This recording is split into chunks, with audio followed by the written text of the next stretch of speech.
श्रीगुरुभ्यो नमः। हरिः ओम्। शुक्लाम्बरधरं विष्णुं शशिवर्णं चतुर्भुजं प्रसन्नवदनं ध्यायेत् सर्वविघ्नोपशान्तये। गुरुर्ब्रह्मा गुरुर्विष्णुर्गुरुर्देवो महेश्वरः गुरुः साक्षात् परं ब्रह्म तस्मै श्रीगुरवे नमः। गुरवे सर्वलोकानां विषदे भवरोहिणां हृदये सर्वविद्यानां श्रीदक्षिणामूर्तये नमः। सद्गुरुचरणारविन्दाभ्यां नमः। श्रीराम राम रामेति रमे रामे मनोरमे सहस्रनाम तत्तुल्यं रामनामवरानने। श्रीरामचन्द्र परब्रह्मणे नमः। வால்மீகி ராமாயணம் யுத்தகாண்டம் சர்க்கம் 101. லக்ஷ்மணர் ராவணனுடைய சக்தி ஆயுதத்தால் இறந்தவர் போல் விழுதல். அவ்வாறு தனது அஸ்திரம் நாசமாக்கப்பட்டதும் அரக்கவேந்தனாகிய மகா பராக்கிரமமுள்ள ராவணன் இருமடங்கு கோபம் கொண்டவனாய் மயன் கொடுத்ததும் ருத்ரமூர்த்தியை தேவதையாக கொண்டதும் வெகு பயங்கரமுமான அஸ்திரம் ஒன்றை எடுத்து ஸ்ரீராமர் மேல் விடுக்கத் தொடங்கினான். பிரளய காலத்தில் பல வகையாக பிரசண்ட மாரதங்கள் கிளம்புவது போல் அந்த அஸ்திரத்திலிருந்து பிரகாசிக்கின்ற வஜ்ராயுதங்களுக்கு ஒப்பான வலிமையுள்ள பல சூலங்களும் கதைகளும் உலக்கைகளும் முத்கரங்களும் வஞ்சகத்தன்மையுள்ள பாசாயுதங்களும் மின்னுகின்ற இடிகளும் ஆகிய பல வகையான கொடும் படைகள் கிளம்பின. அஸ்திரங்களை அறிந்தவர்களுக்குள் உத்தமரும் மகா பராக்கிரமம் உள்ளவருமான சீமானுமான ஸ்ரீராமர் அந்த அஸ்திரத்தை காந்தர்வாஸ்திரம் என்னும் சிறந்த அஸ்திரத்தை விடுத்து அடித்தொழித்தார். மகாத்மாவாகிய ஸ்ரீராமர் அவ்வண்ணம் அந்த அஸ்திரத்தை நாசமாக்கினதும் ராவணன் கோபத்தால் கண்கள் சிவந்தவனாய் சூரிய பகவானை தேவதையாக கொண்ட அஸ்திரம் ஒன்றை பிரயோகித்தான். அப்போது கடுவேகம் அமைந்த புத்திமானான ராவணனது வில்லிலிருந்து ஒளியுடன் விளங்கின பெரிய சக்கராயுதங்கள் வெளிவந்தன. சந்திரனும் சூரியனும் மற்ற கிரகங்களும் செல்ல பெற்ற 10 திசைகளும் பிரகாசிப்பது போல் அங்குமிங்கும் சென்று கொண்டிருந்த அவைகளால் ஆகாயமானது விளங்கலாயிற்று. அவ்விதம் வெகு விசித்திரமாக ராவணன் அந்த போர்க்களத்தில் பிரயோகித்த சக்கரங்களையும் ஆயுதங்களையும் ஸ்ரீராமர் அம்பு கூட்டங்களால் வெட்டி எறிந்தார். அந்த அஸ்திரமும் நாசமாய்ப்போனதை அரக்கவேந்தனான ராவணன் கண்டு ஸ்ரீராமருடைய மர்மஸ்தானங்களிலெல்லாம் 10 பானங்களை பிரயோகித்து பிளந்தான். பெருவில்லிலிருந்து 10 பானங்களை விடுத்து ராவணன் புடைத்தாலும் மகா பராக்கிரமசாலிய ஸ்ரீராமர் கொஞ்சமாவது சலிக்கவில்லை. பிறகு போரில் வெல்பவரான ஸ்ரீராமர் வெகு கோபம் கொண்டு ராவணன் மீது பல பானங்களை விடுத்து அவனுடைய சரீரம் முழுவதும் புடைத்தார்.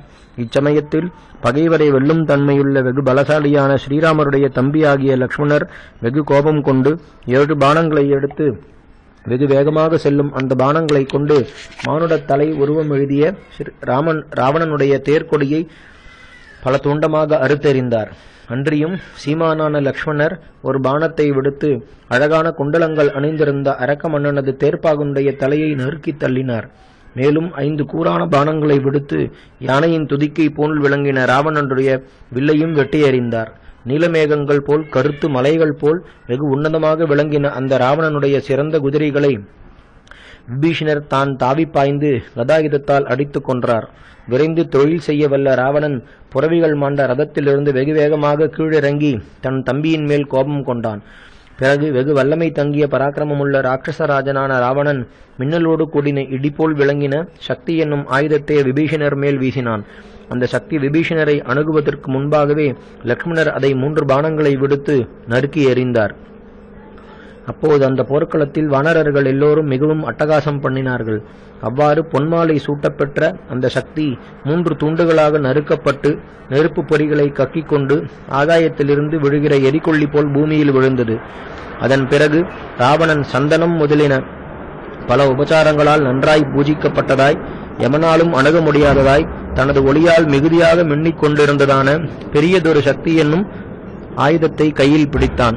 வெகு பலவானான ராவணன் கிட்டுவதற்கும் அரியதாய் இந்திராயுதம் போல் விளங்கினதான அந்த பெரும் சக்தியை கையால் சுழற்றிய போது அது வெகு பயங்கரமாக மின்னிற்று. அச்சமயத்தில் அந்த சக்தியால் விபீஷணருடைய உயிருக்கு அபாயம் உண்டாகுமோ என்று சந்தேகித்து லக்ஷ்மணர் விபீஷணரை மறைத்துக் கொண்டு அவருக்கு முன்பாக நின்று விபீஷணரை விடுவிக்க கருதி சக்தியை கையில் கொண்டிருந்த ராவணன் மேல் தனது வில்லை வளைத்து பானங்களை வருஷிக்கலானார். மகாத்மாவாகிய லக்ஷ்மணர் விடுத்த பானங்கள் வந்து துளைத்ததால் ராவணன் தனது பராக்கிரமம் குன்றி தனது தம்பியின் மேல் அந்த சக்தியை விட வேண்டும் என்ற எண்ணத்தை மாற்றினான். லக்ஷ்மணர் அவ்வாறு தன் தம்பியை பாதுகாத்ததற்காக அரக்கவேந்தனான ராவணன் அவரை நோக்கி இவ்வாறு சொல்லலானான். பலத்தினால் புகழ்பெற்ற லக்ஷ்மணரே, தங்களால் விபீஷணன் இந்த சக்திக்கு இரையாவதிலிருந்து விடுவிக்கப்பட்டானாதலால் அவன் மேல் பிரயோகிக்கப்பட்டதை விட்டு நான் இந்த சக்தியை தங்கள் மேல் விடுவிக்கிறேன். ரத்தம் பூசப்பட்டதான இது என் கையாகின்ற உழலை தடியிலிருந்து விடப்பட்டு தங்களது மார்பை பிளந்து தங்களுடைய பிராணனை வாங்கிவிட்டே போகும் என்று 8 மணிகள் கட்டி ஒழிக்கப்பெற்றதும் மயனால் மாயையால் செய்யப்பட்டதும் ஒருபொழுதும் விண் போகாததும் சத்ருவை கொல்வதும் தனது ஒளியால் எரிவது போன்றதுமான அந்த சக்தியை வெகு கோபம் கொண்ட ராவணன் லக்ஷ்மணர் மேல் விடுத்து அட்டகாசமும் பண்ணினான்.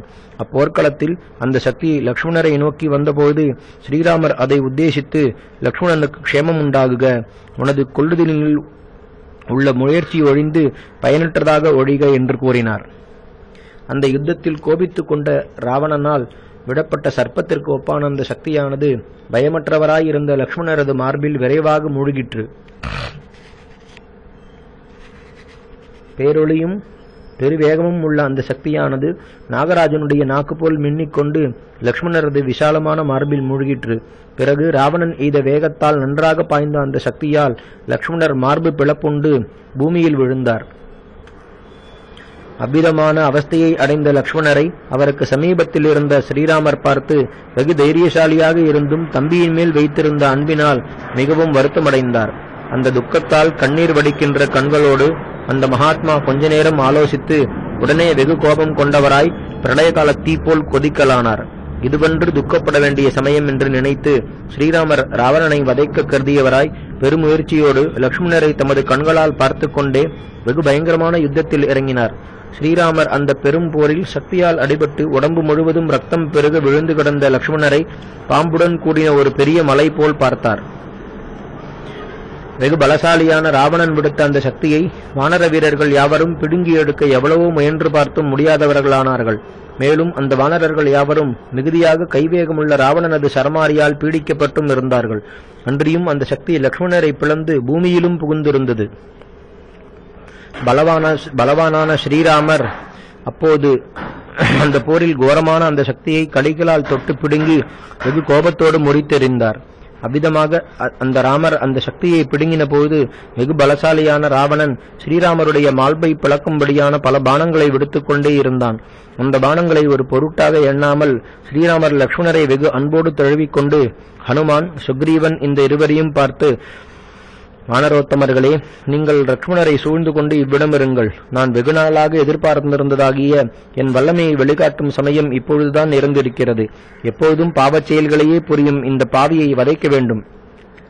கோடை நீங்கினதும் சாதகப் பறவை மேகத்தை ஆவலோடு எதிர்பார்ப்பது போல் நான் இந்த சமயத்தை தான் இதுவரையில் எதிர்பார்த்திருந்தேன். வானரர்களே, வெகு சடுதியில் இதே முகூர்த்தத்தில் இவ்வுலகத்தை விட்டு ஒன்று ராவணனாவது ஒழிய வேண்டும், இல்லை ராமன் என்ற நானாவது ஒழிய வேண்டும். இவ்வண்ணம் நான் சத்தியமாக பிரதிஜை செய்கிறேன்.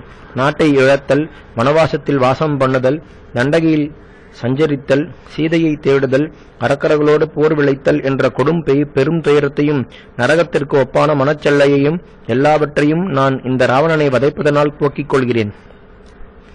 எவனுக்காக இவ்வளவு வானர சேனைகளையும் நான் இங்கு கொண்டு வந்தேனோ, வாலியை வதைத்து சுக்ரீவனுக்கு பட்டாபிஷேகம் செய்து வைத்தேனோ, எவனுக்காக சமுத்திரத்தில் அணை கட்டி தாண்டி வந்தேனோ, அவன் இன்று என் கண்ணெதிரே வந்திருக்கின்றான்.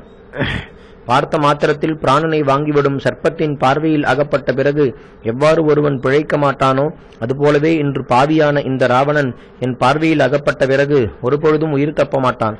வானர வீரர்களே, ஒருவராலும் தகைய முடியாத நீங்கள் மலை சிகரங்களில் உட்கார்ந்து கொண்டு எனக்கும் ராவணனுக்கும் நடக்கும் இந்த சண்டையை ஒருவகை குழப்பமும் இல்லாமல் பார்த்து கொண்டிருங்கள். கந்தர்வர், தேவர், முனிவர், சாரணர் என்ற இவர்களோடு கூடின இந்த மூவுலகத்தாரும் ராமனாயிருப்பதை இன்று காண்பார்களாக. சராசர ரூபமான இந்த உலகங்களும் ஜனங்களும் ஆங்காங்கு கூடி இந்த உலகம் இருக்கும் வரையில் எப்போதும் எத்தொழிலை வியந்து பேசுவார்களோ அவ்வாறாக நடத்தப்படும் போர்த்தொழிலை இன்று நான் செய்யப் போகிறேன் என்றார். ஸ்ரீராமர் இவ்வாறு சொல்லி மனம் தேறி பொன்னாபரணங்களை அணிந்த கூரான பானங்களை அப்போரில் ராவணன் மேல் விட்டார். மேகமானது மழைத்தாரையை பொழிவது போல் ராவணன் ஸ்ரீராமர் மேல் வெகு பிரகாசமான பானங்களையும் இரும்புலக்கைகளையும் விடுத்தான். ஸ்ரீராமரும் ராவணனும் அவ்வாறு ஒருவர் மேல் ஒருவர் பாணங்களை விடுவித்துக் கொண்டபோது அவ்விருவருடைய பாணங்களின் ஒலியும் நெருக்கமாக கேட்கலாயிற்று. ராம ராவணர்களுடைய அந்த பாணங்கள் முறிந்தும் சிதறியும் பிரகாசிக்கின்ற முனைகளோடு ஆகாயத்திலிருந்து பூமியில் விழுந்தன. அந்த ராம ராவணர்கள் செய்த நான்களின் சப்தமானது வெகு ஆச்சரியமாகவும் எல்லா பிராணிகளும் நடுநடுங்கும்படியாகவும் கேட்கலாயிற்று. மகாத்மாவும் கொடிய கோதண்டத்தை கைப்பற்றியவருமான ஸ்ரீராமர் பானக்கூட்டங்களை ஒழித்து வருத்தவே ராவணன் பெரும் காற்றினால் மேகம் சிதறுண்டு ஓடுவது போல் பயத்தால் நடுநடுங்கி இந்த போர்க்களத்தை விட்டு ஓடினான்.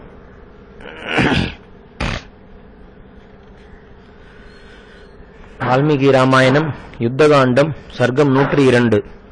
லக்ஷ்மணரை பிழைப்பூட்டுதல். வெகு பலசாலியான ராவணனது சக்தி என்ற ஆயுதத்தால் போரில் வெகு சூரரான லக்ஷ்மணர் வருத்தப்பட்டு இரத்தம் பெருக விழுந்ததை பார்த்த பிறகு ஸ்ரீராமர் கொடிய அந்த அரக்கவேந்தனுடன் வெகு பயங்கரமான யுத்தம் பண்ணி அவன் மேல் சரமாரி பொழிந்த வண்ணமே சுஷேணனை பார்த்து பின்வருமாறு சொல்லலானார். ராவணனுடைய வல்லமையால் லக்ஷ்மணன் பூமியில் விழுந்து கிடக்கிறான்.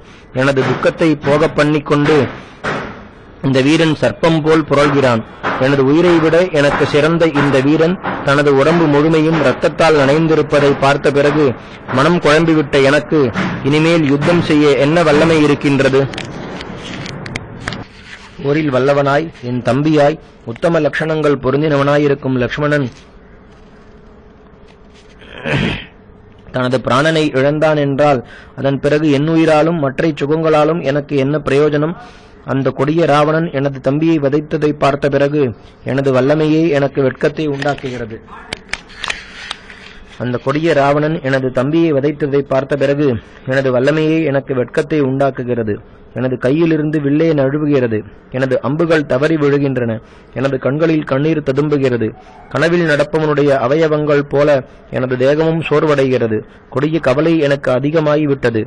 இப்படி அவஸ்தைப்படுவதை விட இறந்து போவதே நலமென்னும் புத்தி எனக்கு உண்டாகிறது என்று சொன்னார். அன்றியும் தனது உயிரே வெளிக்கிளம்பி சஞ்சரிப்பது போல் இருந்த தம்பி உயிரிழப்பவராய் பெருமூச்சு விட்டுக் கொண்டும் அவஸ்தையால் துடித்துக் கொண்டும் மர்மஸ்தானத்தில் மிகவும் ரணப்பட்டும் வருந்துவதைக் கண்டு ராமர் ஏதோ ஆலோசித்துக் கொண்டு தீராத பெரும் துயரத்தில் மூழ்கி மனம் குழம்பி பின்வருமாறு புலம்பலுற்றார். எனது தம்பி மடிந்து போர்க்களத்தில் புழுதியில் புரள்வதை பார்த்தபின் இனிமேல் எனக்கு யுத்தத்தால் ஒருவித பிரயோஜனமும் இல்லை. எனது உயிராலும் இல்லை, சீதையாலும் இல்லை. எனக்கு ராஜ்யத்தால் ஆக வேண்டுவது என்ன? எனது உயிரால் தான் ஆக வேண்டுவது என்ன? எனது தம்பி மடிந்து விழுந்தான். இனி போர் செய்வதிலும் யாதொரு காரியமும் இல்லை. வேண்டுமானால் தேசந்தோறும் ஒவ்வொரு மனைவியை விவாகம் செய்து கொள்ளலாம். வேண்டுமானால் தேசந்தோறும் பந்துக்களை சம்பாதித்துக் கொள்ளலாம். ஆனால் எந்த தேசத்தில் எனது உடன் பிறந்த தம்பி எனக்கு கிடைப்பானோ அப்படிப்பட்ட தேசம் மாத்திரம் எனக்கு புலப்படவில்லை என்றார். இவ்வாறு துக்கத்தால் ஐம்புலன்களும் தடுமாற புரண்டு எளிமையாக பெருமூச்சு விட்டுக்கொண்டு ஸ்ரீராமர் புலம்புகையில் சுஷேணன் அவருக்கு பின்வருமாறு தேறுதல் சொல்லலானான். புஜபராக்கிரமம் உள்ளவரே, எல்லா வகை சம்பத்துக்களும் நிரம்பின லக்ஷ்மணர் இறந்து போகவில்லை. அவரது முகம் நிறம் மாறினதாக வேணும், காந்தி குறைவுபட்டதாக வேணும் ஆகவில்லை. ஒரு வகை விகாரத்தையும் அடையவில்லை. மேலும் அவருடைய முகமானது நல்லொளி அமைந்து தெளிவடைந்ததாகவே காணப்படுகிறது. அவருடைய கைகள் தாமரை மலர் போல் சிவந்திருக்கின்றன. அவர் கண்கள் வெகு அழகாக விளங்குகின்றன. மன்னவரே, உயிரிழந்தவர்களுடைய உருவம் இவ்வாறு ஒருபொழுதும் இராது. எவர்களுடைய ஆயுள் நீடித்திருக்குமோ அவர்களுடைய முகம் போல் லக்ஷ்மணருடைய முகம் தோன்றுகிறது. செல்வத்தை பெருக்கவல்ல இந்த லக்ஷ்மணர் இறக்கவில்லை. பகைவரை அழிக்கவல்ல இவர் உயிரோடுதான் இருக்கிறார். ஆகையால் வீரரே, தாங்கள் கொஞ்சம் கூட விசனப்பட வேண்டாம். பூமியில் இவர் மெய் சோர்ந்து விழுந்து கிடந்த போதிலும் இவர் உயிருடன் இருப்பதை அடிக்கடி அசைந்து கொண்டிருக்கும் இவருடைய ஹிருதயம் வெளிவிட்டுச் சொல்லுகிறது என்று இவ்விதமாக ராகவரை பார்த்து சுஷேணன் சொல்லினான். பிறகு அந்த வானரன் ஹனுமானை பார்த்து பின்வருமாறு வெகு விரைவுபடுத்தி சொல்லலானான். அடக்கமுடையானே, இவ்விடம் விட்டு சடுதியில் கிளம்பி ஜாம்பவான் முந்தி சொல்லியிருக்கும் ஓஷதி பர்வம் என்னும் மூலிகை மலைக்கு போய் அதன் வளச்சிகரத்தில் முளைத்திருக்கின்ற அம்புகளினால் உண்டாகின புண்களை ஆற்றும் வல்லமையுள்ளதான இனிய விசல்யகரணி என்னும் பச்சிலையையும் சாவரண்யகரணி எனும் மூலிகையும் சஞ்சீவி என்ற ஓஷதியையும் சந்தானகரணி என்ற பச்சிலையையும் மகாத்மாவான லக்ஷ்மணரை பிழைப்பிக்கும் பொருட்டு இந்த மூலிகைகள் அவ்வளவையும் வெகு சடுதியில் இவ்விடம் கொண்டு வந்து சேர்க்க வேண்டும் என்றான். இப்படி அவன் சொன்னதும் சீமானான ஹனுமான் உடனே அவ்விடம் விட்டு ஓஷதி மலையை சேர்ந்து அம்மூலிகைகள் இவைகள் என்று தெரியாதவனாய் மனம் குழம்பி நின்றான். உடனே அமிதமான பராக்கிரமமுள்ள அவன் புத்தியில் நாம் மலையின் இச்சிகரத்தையே இப்போது எடுத்துக்கொண்டு போய்விடுவோம். இச்சிகரத்தில் தோன்றியுள்ளதாய் சுஷேனன் சொல்லியதான சுகத்தை உண்டாக்கும் அம்மூலிகையை ஊகையால் அறியேன். விசல்யகரணி இல்லாமல் மட்டும் நான் போவேனேயானால் காலதாமதத்தினால் பெரும் குற்றம் உண்டாகும், பெரும் துன்பமும் நேரிடும் என்று எண்ணினான். அப்பால் மகாபலசாலியான ஹனுமான் கொஞ்ச நேரம் ஆலோசித்து அந்த சிகரத்தினிடம் சடுதியில் வந்து நின்று நன்றாக பூத்த பலவகை விருட்சங்கள் நிரம்பியிருந்த அந்த சிகரத்தை 3 தரம் அசைத்து தனது கையில் ஏந்தி கொண்டான். நீர் நிரம்பி இருக்கின்ற நீலமுகில் போலிருந்த அந்த மலைச்சிகரத்தை ஹனுமான் கையில் ஏந்தி ஆகாய மார்க்கமாக வந்து சேர்ந்தான். வெகுவேகமாக வந்து சேர்ந்து அந்த மலைச்சிகரத்தை சேனையின் நடுவில் கீழே வைத்து கொஞ்சம் இளைப்பாறிக் கொண்டு பிறகு ஹனுமான் சுஷேனனை பார்த்து பின்வருமாறு சொல்லலானான். வானர வீரனே, நீ குறித்த பச்சிலை எனக்கு தெரியவில்லை, ஆகையால் அந்த மலைச்சிகரத்தையே இங்கு கொண்டு வந்திருக்கிறேன் என்றான். இப்படி சொன்ன மாருதனது புதல்வனான ஹனுமானை சுஷேனன் புகழ்ந்து தனக்கு வேண்டின மூலிகையை பிடுங்கி எடுத்துக் கொண்டான். தேவர்களாலும் செய்ய முடியாத காரியத்தை அந்த ஹனுமான் செய்ததைக் கண்டு அரக்கர்களும் வானரர்களும் வெகு ஆச்சரியமடைந்தார்கள். பிறகு வானரோத்தமனான சுஷேனன் அந்த பச்சிலையை நன்றாக கசக்கி மகா தேஜஸ்வியான லக்ஷ்மணருடைய மூக்கினால் மூக்கும்படி செய்தான். சக்தியால் பிளப்புண்டு அவஸ்தைப்பட்டு கொண்டிருந்த பகை வீரரை அழிக்க வல்லவரான லக்ஷ்மணர் அதை மோந்த மாத்திரத்தில் வேதனைகள் அவ்வளவும் நீங்கி ரணமாறி பூமியிலிருந்து எழுந்தார். அவ்விதமாக அவர் பூமியிலிருந்து எழுந்ததை எல்லா வானர வீரர்களும் பார்த்து கழித்து நன்று நன்று என்று சொல்லி சுஷேனனை கொண்டாடினார்கள். அப்போது பகைவரை அழிக்க வல்ல ஸ்ரீராமர் லக்ஷ்மணரை பார்த்து வருக வருக என்று சொல்லி கண்களில் நீர் ததும்ப அவரை அன்பினால் இறுகத் தழுவிக்கொண்டார். அவ்வாறு அவரை கட்டிக்கொண்ட பிறகு ஸ்ரீராமர் அவரை நோக்கி, வீரனே, என்னுடைய பாக்கியத்தால் மாண்ட நீ மீண்டும் பிழைத்திருக்க காண்கிறேன். நீ மட்டும் மாண்டிருந்தால் என் உயிரால் எனக்கு என்ன லாபம்? சீதையால் தான் என்ன லாபம்? எனது வெற்றியால் தான் என்ன பயன் என்றார்.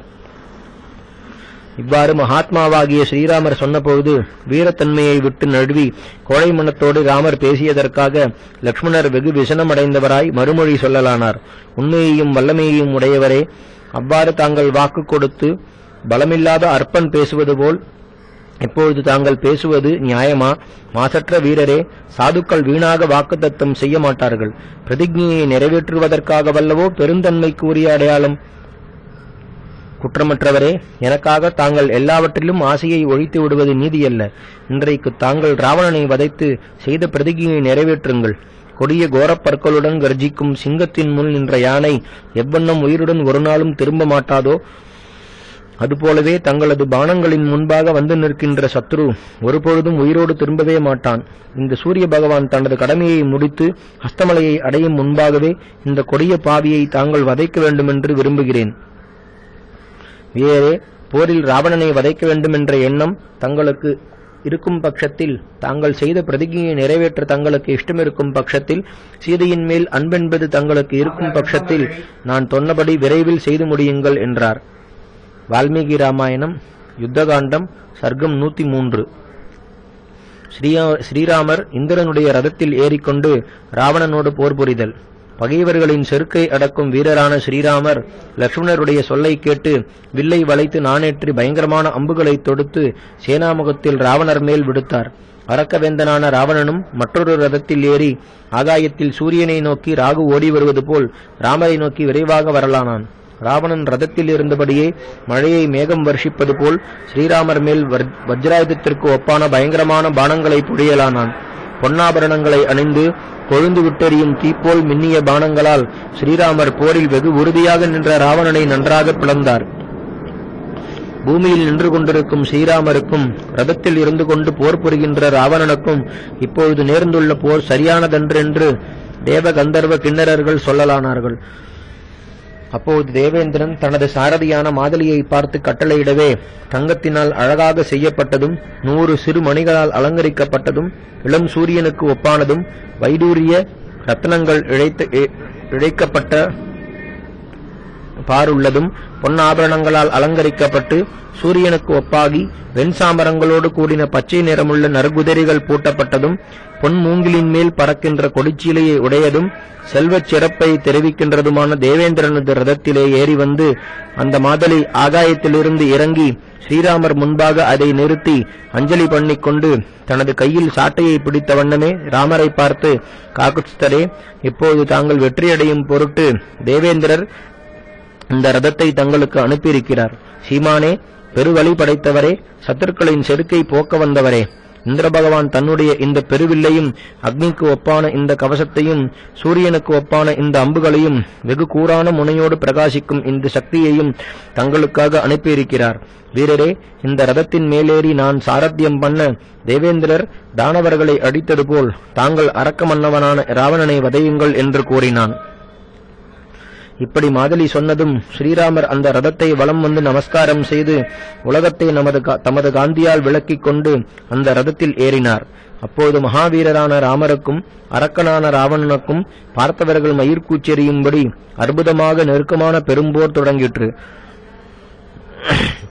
சிறந்த அஸ்திரங்களையெல்லாம் அறிந்தவரான ஸ்ரீராமர் தன்னுடைய காந்தர்வாஸ்திரத்தால் ராவணன் விடுத்த காந்தர்வாஸ்திரத்தையும் தேவாஸ்திரத்தையும் நாசம் பண்ணினார். பிறகு அந்த அரக்க மன்னவன் வெகு பயங்கரமான சிறந்த ராட்சசாஸ்திரத்தை வெகு உக்ர கோபத்தோடு ராமர் மேல் விடுத்தான். ராவணனுடைய வில்லிலிருந்து விடுக்கப்பட்ட பொன் அணிகளை உடைய அந்த பானங்கள் கொடிய விஷத்தோடு கூடின சர்ப்பங்களாக மாறி காகுஸ்தரை நாடி வந்தன.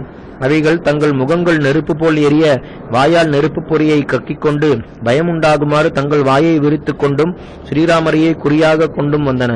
வாசுகிக்கு ஒப்பான உறுதியுள்ளனவும் எரிகின்ற உடம்பை உடையனவும் பெரு விஷமுள்ளனவுமான அந்த சர்ப்பங்களால் எல்லா பெருந்திசைகளும் எல்லா மூளை திசைகளும் நிரம்பின. அவ்வாறு சர்ப்பங்கள் வரவே ஸ்ரீராமர் பார்த்து கொடியதும் பயங்கரமாகவும் உள்ளதுமான காருடாஸ்திரத்தை விடுவிக்கலானார். அவ்வாறு பிரயோகிக்கப்பட்ட அஸ்திரத்திலிருந்து பொன்முனைகளை உடையனவும் நெருப்பு போன்றனவுமான அந்த ராமபானங்கள் சர்ப்பங்களை கொல்ல வல்லனவும் பொன்மயமான கருடன்களுமாகி அந்த போர்க்களத்தில் சஞ்சரித்தன. தங்களுக்கு இஷ்டமான உருவத்தை எடுத்துக்கொள்ளும் வல்லமை அமைந்த கருடன் வடிவிலான அந்த பானங்கள் வெகு வேகமுள்ள அந்த சர்ப்பங்களை எல்லாம் கொன்றன. தனது அஸ்திரம் அவ்வாறு அழிக்கப்பட்டதைக் கண்டு அப்போது மிகவும் சினம் கொண்ட ராவணன் என்ற ராட்சசராஜன் ஸ்ரீராமர் மேல் பயங்கரமாக சரமாரி பொழிந்தான். பிறகு அந்த ராவணன் எளிதாக தொழில் செய்ய வல்ல ராமரை அவ்வாறு தனது ஆயிரக்கணக்கான பானக்கூட்டங்களால் புடைத்துவிட்டு தனது பானக்கூட்டங்களால் மாதலியை ஹிம்சிக்கலானான். ஒரு பானத்தை ராவணன் தங்கக் கொடியின் மேல் விடுத்து வெட்டி அதை ரத மத்தியில் வீழ்த்தி இந்திரனுடைய குதிரைகளையும் பானக்கூட்டங்களால் புடைக்கலானான். கொடிய பாதகனான அந்த ராவணன் அவ்வளவு தூரம் பெரும் காரியங்கள் செய்ததைக் கண்டு தேவர், கந்தர்வர், தானவர், சாரணர் என்ற இவர்களெல்லாம் விசனமடைந்தார்கள். ஸ்ரீராமர் இழைப்படைந்திருப்பதை கண்ணுற்று சித்தர்கள், மகர்ஷிகள், வானர வீரர்கள், விபீஷணர் என்ற இவர்கள் எல்லோருமே துக்கமடைந்தார்கள். ஸ்ரீராமர் என்ற சந்திரனை ராவணன் என்ற ராகு பற்றியது ஜனங்களுக்கு அமங்கலத்தை விளைவிப்பதாய் பிரம்மாவை தேவதையாக கொண்டதும் சந்திரனுக்கு பத்னியுமான ரோகிணியை புதன் சேர்ந்து நின்றது. புதன் என்ற கிரகம் ரோகிணியோடு சேர்ந்தால் உலகத்திற்கு பீடை உண்டாகும் என்பது நூற்கொள்கை. சமுத்திரமானது புகையால் சூழப்பட்ட நெருப்போடு கூடினதாய் வெகு கோபத்தோடு சூரியனை தொட எத்தனித்தது போல் மேலே கிளம்பிற்று. சூரியன் தனது நிறம் கருப்பாக மாறி ஒளி குறைந்து தலையற்ற முண்டத்தை தன்னிடத்தில் களங்கமாக கொண்டு தூமகேதுவோடு கூடி வெகு பயங்கரமாக காணப்பட்டது. இந்திரனையும் அக்னியையும் தேவதைகளாக கொண்டதும் இக்ஷ்வாகு வம்சத்தார்களின் நட்சத்திரமுமான விசாகம் என்னும் நட்சத்திரத்தை அங்காரகன் என்ற கிரகம் ஆக்கிரமித்தது.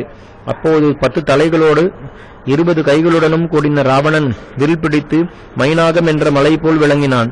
அந்த அரக்கன் ஸ்ரீராமரை எதிர்க்கவே அப்போர்க்களத்தில் ஸ்ரீராமர் பானங்களை விடுக்க வல்லமை அற்றவராக நின்றார். அந்த ராமர் வெகு கோபத்தோடு புருவங்கள் நெறிந்தேற கண்கள் சிவந்தவராய் கண் பார்வையாலேயே ராவணனை எரித்து விடுகின்றவர் போல் வெகு கோபம் கொண்டவரானார். வால்மீகி ராமாயணம் யுத்தகாண்டம் சர்க்கம் 104. ராவணன் எரிந்த சூலத்தை ஸ்ரீராமர் முறித்தல். வெகு வீரரான ஸ்ரீராமர் கோபம் கொண்ட பொழுது அவர் முகத்தை பார்த்து எல்லா பிராணிகளும் நடுநடுங்கின. பூமியும் நடுங்கிற்று. மலைகள் சிங்கம், புலி, மரங்கள் என்ற இவைகளோடு அசைந்தன. நதிகளின் கணவனான சமுத்திரமும் கலக்கமடைந்தது.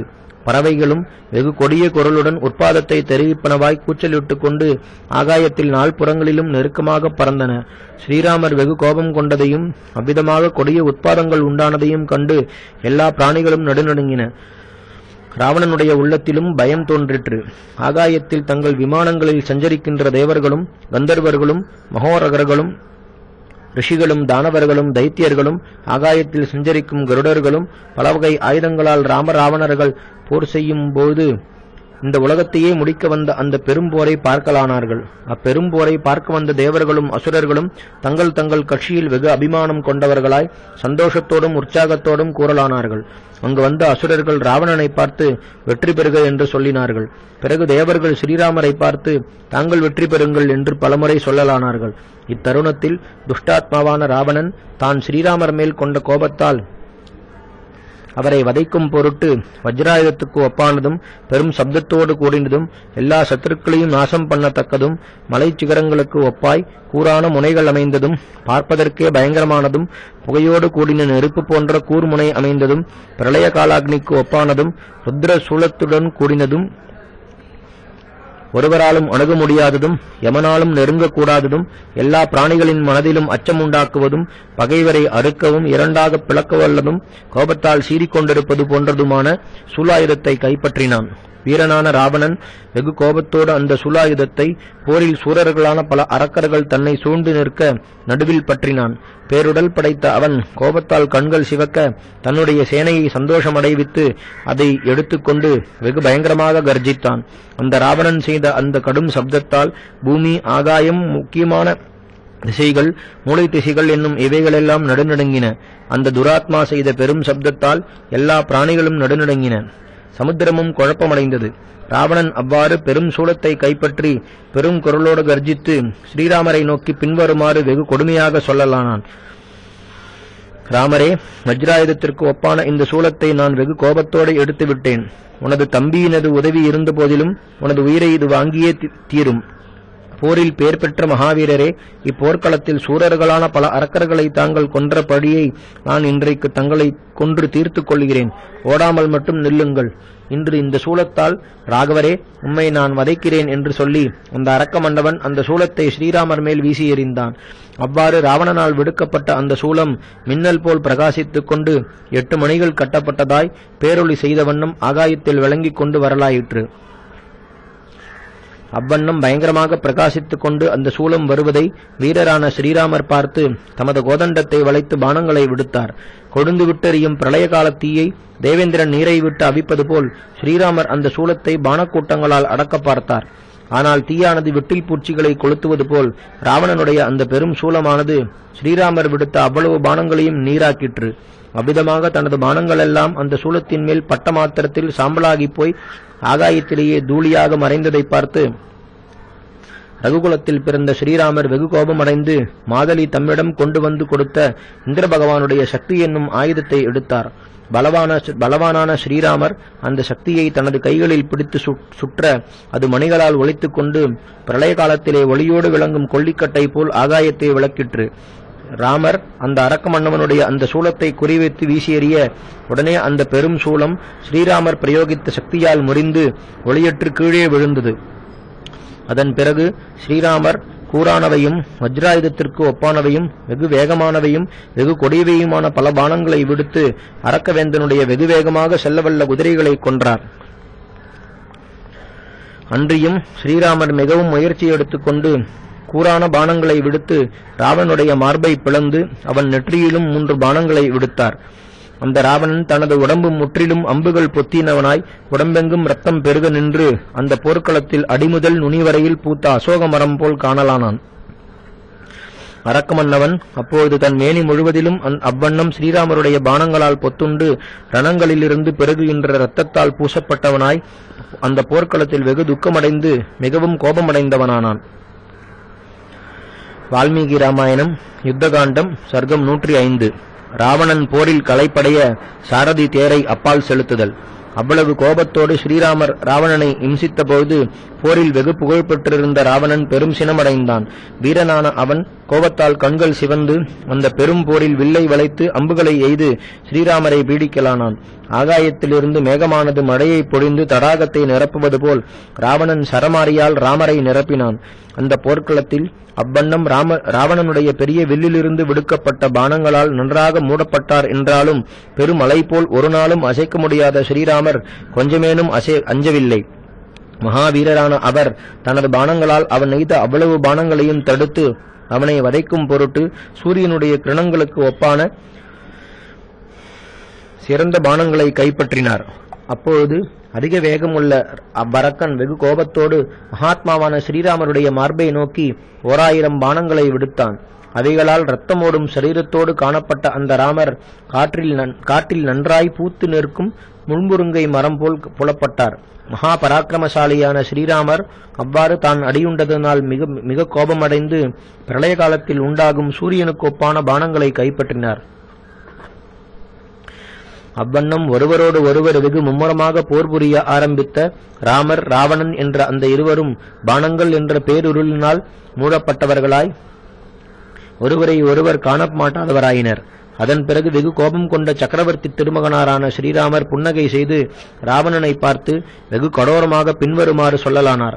அரக்கப்பதரே, ஜனஸ்தானத்தில் சுவாதீனமாக தொழில் செய்ய மாட்டாது பரதந்திரையான எனது மனைவியை என்னை அறியாமல் எப்பொழுது நீ கவர்ந்தாயோ அப்பொழுதே நீ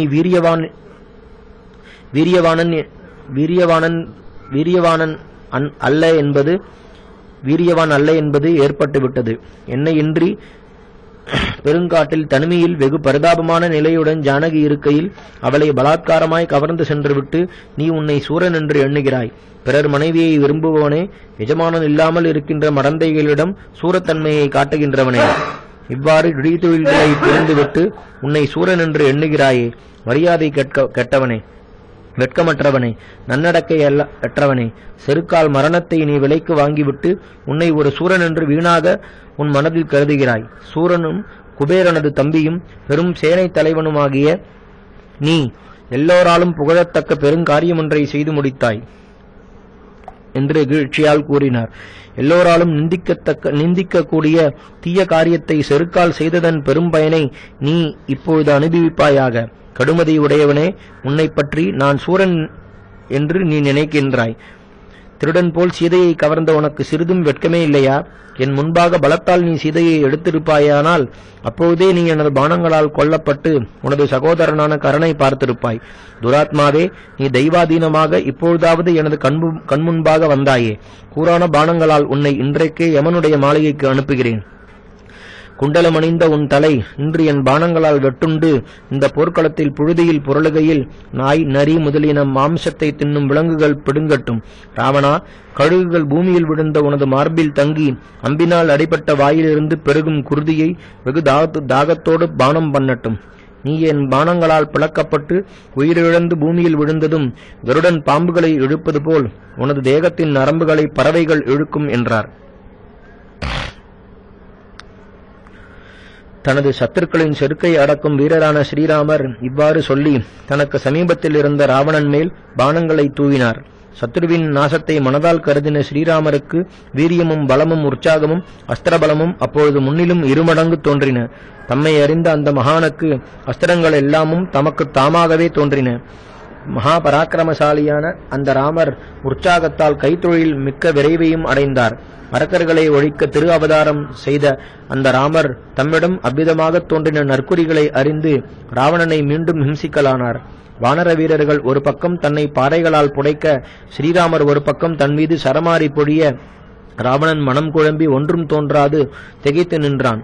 எப்பொழுது ராவணன் ஓர் ஆயுதத்தையும் தொடவில்லையோ, எப்பொழுது வில்லை வளைக்க முடியாமல் திகைத்தானோ, எப்பொழுது மனம் கலங்கி ஸ்ரீராமருடைய வல்லமைக்கு மாறு செய்ய மாட்டாதவனாய் இருந்தானோ, சாகும் காலம் குறுகின அந்த ராவணன் விடுத்த அம்புகளும் பலவகை ஆயுதங்களும் எப்பொழுது தனக்கு உரிய தொழிலை செய்ய மாட்டாது நின்றனவோ, அப்போது அவனுடைய தேரை செலுத்தின சாரதி ராவணனுடைய அந்த நிலையைக் கண்டு கொஞ்சமேனும் மனம் குழம்பாமல் வெகுவாக அவனுடைய ரதத்தை அந்த போர்க்களத்திலிருந்து வேறிடத்திற்கு ஓட்டிக் கொண்டு போனான். வால்மீகி ராமாயணம் யுத்தகாண்டம் சர்க்கம் 106. மறுபடியும் போர்க்களத்திற்கு ராவணன் வருதல். பிறகு ராவணன் தனது விதியால் ஏவப்பட்டவனாய் கோபத்தால் கண்கள் சிவக்க தனது அறிவின்மையால் சாரதியை பார்த்து பின்வருமாறு சொல்லலானான். புத்தி கெட்டவனே, நீ வீரியமற்றவன் போலவும் உற்சாகமற்றவன் போலவும் வல்லமை இல்லாதவன் போலவும் பயந்தவன் போலவும் பலமற்றவன் போலவும் தைரியமற்றவன் போலவும் மாயை முதலின தந்திரங்களற்றவன் போலவும் ஆயுதங்களை உபயோகிக்கும் வகை அறியாதவன் போலவும் என்னை கருதி எனக்கு அவமானம் உண்டாகுமாறு உனக்கு தோன்றியபடியெல்லாம் செய்தாய். என்னை அவமதித்து என்ன அபிப்பிராயத்தையும் கலக்காமல் என் சத்ருவின் முன்பாக என் ரதத்தை போர்க்களத்திலிருந்து இங்கு ஓட்டி வந்தாய். அயோக்கியனே, உன்னால் நான் இதுவரையில் வெகு சிரமப்பட்டு சம்பாதித்த புகழும் வல்லமையும் பராக்கிரமமும் ராவணன் போரில் புறங்கொடுத்து ஓடாதவன் என்ற உறுதியும் என்ற இவைகள் அவ்வளவையும் இன்று இழந்தேன். வல்லமையில் வெகு புகழ்பெற்று பராக்கிரமத்தால் யாவரையும் கழிப்பிக்கின்ற என் சத்ரு பார்த்து கொண்டிருக்கையில்தானே என் வல்லமையை காட்ட விரும்பின நான் உன்னால் அற்ப புருஷனாக மாறிவிட்டேன். கெடுமதி உடையவனே, நீ இப்போது ரதத்தை சீக்கிரம் போர்க்களத்திற்கு ஓட்டாமல் போனால் நீ சத்ருவினால் லஞ்சம் கொடுக்கப்பட்டு இவ்வாறு செய்தவன் என்று நான் உன்னை குறித்து கொள்ளும் சந்தேகம் உண்மையாய்விடும். ஏனெனில் நன்மையை நாடுகின்ற ஓர் நண்பன் இவ்வாறு ஒருபொழுதும் செய்ய மாட்டான். நீ இப்போது செய்த தொழில் சத்துருக்களால் தான் செய்யத்தக்கது. இப்போது உனது தொழிலை செவ்வனே நடத்தவில்லை. நீ எனது நண்பனாயிருந்தால், நான் செய்த உதவிகளை நீ மறவாதவனாயிருந்தால், அப்போது எனது சத்ரு வருவதற்கு முன்பே போர்க்களத்திற்கு இந்த ரதத்தை சடுதியில் திருப்பி செலுத்திவிடு என்றான். புத்தியற்ற ராவணன் அந்த தேர்ப்பாகன் செய்த நன்மையை தீமையாகவே கருதி அவ்வளவு சொல்லவே அந்த பாகன் வெகு வணக்கமாகவும் நன்மையாகவும் பின்வருமாறு சொல்லலானான். நான் பயந்தவன் அல்லன், புத்தியற்றவனும் அல்லன், சத்துருக்களால் ஏவப்பட்டவனும் அல்லன், பைத்தியம் பிடித்தவனும் அல்லன், நட்பற்றவனும் அல்லன், தாங்கள் செய்திருக்கின்ற உபகாரங்களை மறந்தவனும் அல்லன். தங்களுக்கு நன்மை செய்ய கருதி தங்கள் புகழை பாதுகாக்க வேண்டியே நான் தங்களிடம் வைத்திருக்கின்ற அன்பினால் தங்களுக்கு உபகாரம் என்று நினைத்து அனிஷ்டத்தை செய்தேன். பெருமன்னவரே, இந்த விஷயத்தில் தங்களுடைய நன்மையிலும் க்ஷேமத்திலும் கருத்து வைத்திருக்கின்ற என்னை அற்பபுதி உடையவனென்றும் அயோக்கியனென்றும் இவ்வாறு குற்றவாளியாக கருதலாகாது. மேட்டிலிருந்து பள்ளத்தில் ஓடும் நதி எவ்வளவு வேகமாக செல்லுமோ அவ்வளவு வேகமாக இந்த ரதத்தை நான் போர்க்களத்திலிருந்து இங்கு செலுத்தி வந்த காரணத்தை சொல்லுகிறேன், கேளுங்கள். பெரும் போரால் தாங்கள் களைத்து விட்டதாக நான் அறிந்து கொண்டேன். வீரரே, தங்கள் முகத்தில் தெளிவும் தோன்றவில்லை, சந்தோஷம் என்பதும் கொஞ்சமாவது புலப்படவில்லை. ரதத்தை இழுத்துக்கொண்டு சஞ்சரித்ததனால் வருத்தமடைந்திருந்த இக்குதிரைகளும் பசுக்கள் மழையினால் ஒடுங்குவது போல் மிக்க எளிமையோடு வெயிலால் வாடி களைத்திருந்தன. பலவாக தோன்றின அபசகுணங்களால் நமக்கு பிரதிகூலம் சமயம் என்பதை நான் நன்றாக அறிந்து கொண்டேன். தேரையோட்டும் சாரதியானவன் காலம், இடம் இவைகளையும் சகுனங்களையும் முகக்குறிகளையும் தேர்வீரனது உற்சாகமின்மை, சிரமம், சந்தோஷம், பலாபலம் என்னும் இவைகளையும் போர் செய்கின்ற இடத்தில் மேட்டு நிலம், பள்ள நிலம், சம விஷய பூமி என்ற இவற்றையும் போரிட வேண்டிய சமயத்தையும் சத்ருவின் புரைசலையும் அறிய வேண்டும். அன்றியும் எந்த சமயத்தில் சத்ருவுக்கு சமீபத்தில் ரதத்தை ஓட்டலாம், எப்போது அந்த சத்ருவின் பக்கத்தில் ரதத்தை ஓட்ட வேண்டும், எப்போது அவன் நேரில் நிற்கலாம், எப்போது எதிர் நிற்கையில் சத்ருவின் பின்புறமாக செல்ல வேண்டும் என்ற இவைகளையும் சாரதியானவன் நன்றாக அறிந்திருக்க வேண்டும். தாங்கள் இளைப்பாற வேண்டும் என்ற எண்ணத்தினாலும் இந்த புறவிகள் இளைப்பாற வேண்டின காரணத்தினாலும் இன்னும் அதிக பயங்கரமான சிரமம் தங்களுக்கு உண்டாவதை மாற்ற நான் இவ்வாறு செய்வது தகுதி என்று நினைத்தேன். என் இஷ்டப்படியே நான் இவ்வாறு செய்ததாக வீரரே தாங்கள் ஒருபொழுதும் எண்ண வேண்டாம். பிரபுவே, நான் செய்ததானது எனது எஜமானரிடத்து நான் வைத்திருக்கும் அன்பினாலேயே செய்த காரியம். சத்துருக்களை வதைக்க வந்தவரே, தாங்கள் எவ்வாறு இப்பொழுது கட்டளையிடுகின்றீர்களோ அவ்வாறே நான் மனப்பூர்வமாக செய்ய காத்திருக்கிறேன். எனக்கு கட்டளையிடுங்கள் என்றான். அந்த சாரதி அவ்வண்ணம் சொன்னதை கேட்டு ராவணன் சந்தோஷமடைந்து அவனை பலவாறு புகழ்ந்து போரில் மனம் கொண்டவனாய் பின்வருமாறு சொல்லலுற்றான். சாரதியே, சீக்கிரமாக இந்த ரதத்தை ராமருக்கு முன்பாக நிறுத்து. போர்முகத்தில் சத்ருவை வதைக்காமல் ராவணன் திரும்ப மாட்டான் என்று சொல்லி பிறகு ராவணன் வெகு சந்தோஷமடைந்து உயர்ந்த கைவளையல் ஒன்றை கழற்றி அந்த சாரதிக்கு வெகுமதியாக கொடுத்தான். சாரதியானவன் ராவணனுடைய கட்டளைப்படியே அத்தேரை போர்க்களத்தை நோக்கி திருப்பினான். அப்போது ராவணனுடைய கட்டளைப்படியே அத்தேர்ப்பாகன் குதிரைகளை வெகு வேகமாக திருப்பி ஓட்டலானான். அந்த அரக்க மன்னவனுடைய பெரிய ரதமும் ஸ்ரீராமருடைய முன்னிலையில் ஒரு நொடிக்குள்ளேயே வந்து சேர்ந்தது. ஸ்ரீராமச்சந்திர பரபிரம்மணே நமஹ. ஹரிஹி ஓம்.